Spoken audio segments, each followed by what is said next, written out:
Hey everybody, it's PJ from Wisconsin Air Gunners. I'm going to show you how to install the Saber Tactical Pump-Action.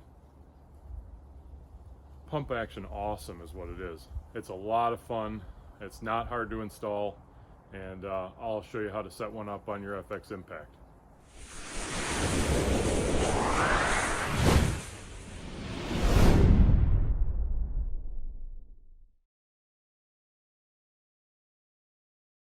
Just a note before we get started.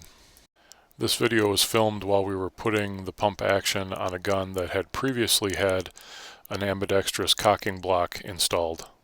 Some of the steps may be unnecessary in your application because you won't have to reinstall original parts to your rifle. At this time, the Saber Tactical Pump-Action does not work with the Saber Tactical Ambidextrous cocking block, although there may be a future version where that does work together. The pump-action conversion kit comes with four main parts. The first part is the pump itself, which ends in a nice Picatinny rail section. The second part is the connector rod with one end that goes onto the cocking lever and the other end which bolts to the pump action itself. And then the last part is an elongated cocking lever. The kit does not come with extra screws, so remember when you remove your existing Picatinny rail and trigger guard as well as the cocking handle, you'll be reusing those screws. First order of business for our installation is to remove whatever existing trigger guard and pick rail you have. Remember that you'll be reusing the screws. The installation is very straightforward. All you have to do is invert the pump lever and then using your saved screws from the removal of the last trigger guard, use them to put in the new trigger guard.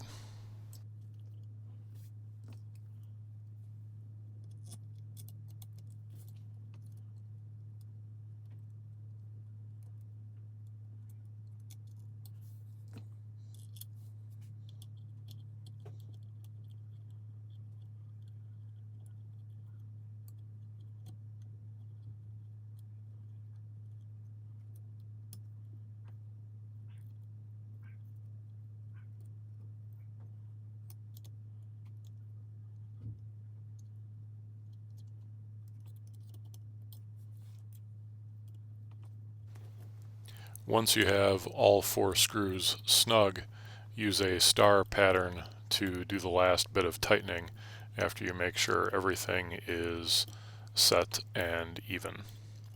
You do not have to put ridiculous amounts of torque on these screws. It would be extraordinarily bad to strip anything out at this point. I mentioned that there's a Picatinny rail out in front of the pump handle. There are plenty of slots here to add just about any bipod on the market. Now it's time to remove the old cocking handle so that you can put the new, longer version in.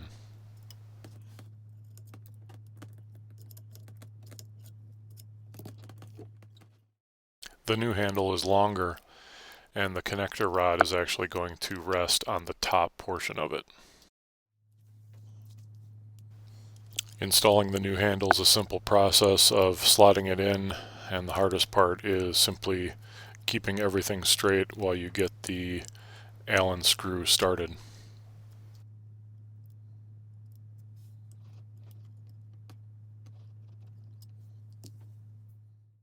For ease of installation for the rest of the parts, I would recommend putting your bipod on now before you invert the rifle.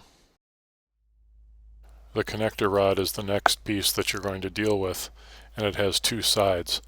The one with the rubber ball and the black spacer goes on the cocking handle side.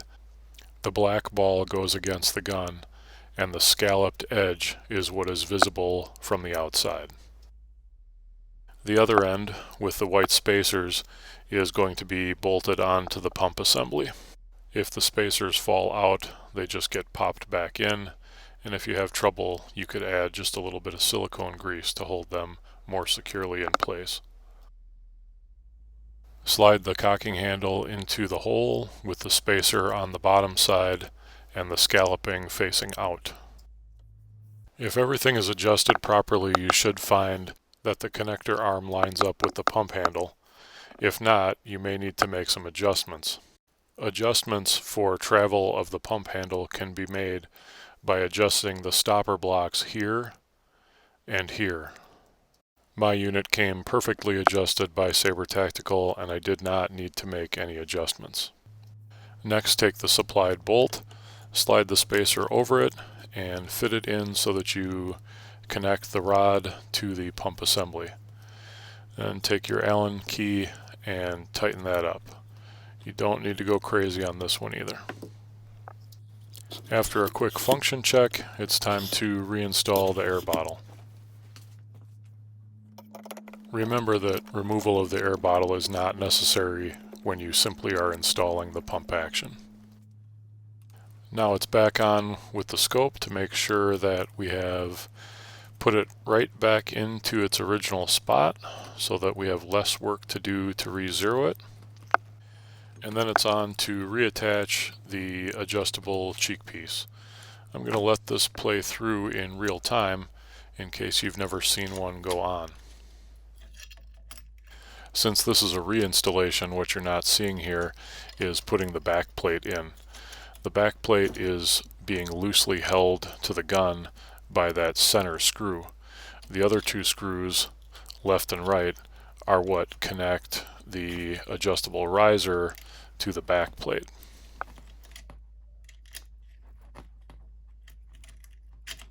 The center screw is what holds the back plate tightly to the gun, and then the other two screws are tightened in to set the final height of the cheek piece.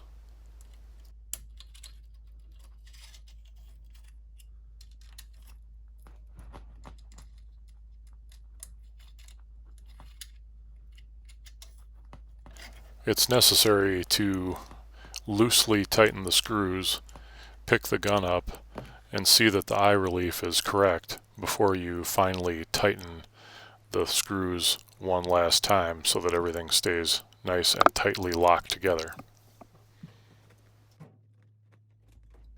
So now that you have it installed, how exactly does it work? You have several controls on the front of the pump. The push button acts as a release so you can pull it back, and it snaps into place so you can't move it once it's locked back into place. There is an override switch for when you want to go fast action, but you have to push in the release first to get it into that mode. Releasing that switch releases the safety catch and you're back into single shot mode. So how does it work? Let's take a look and find out.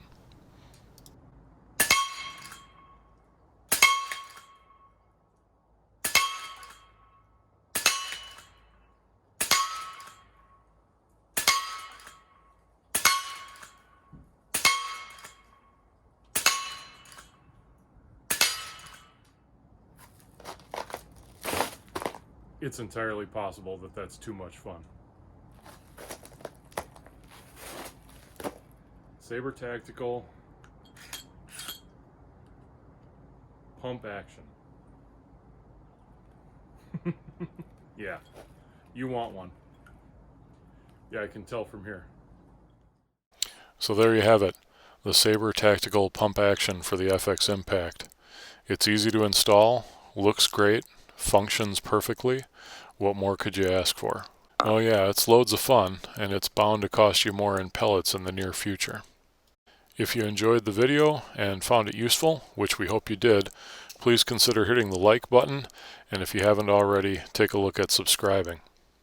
Until next time, shoot straight and shoot safe.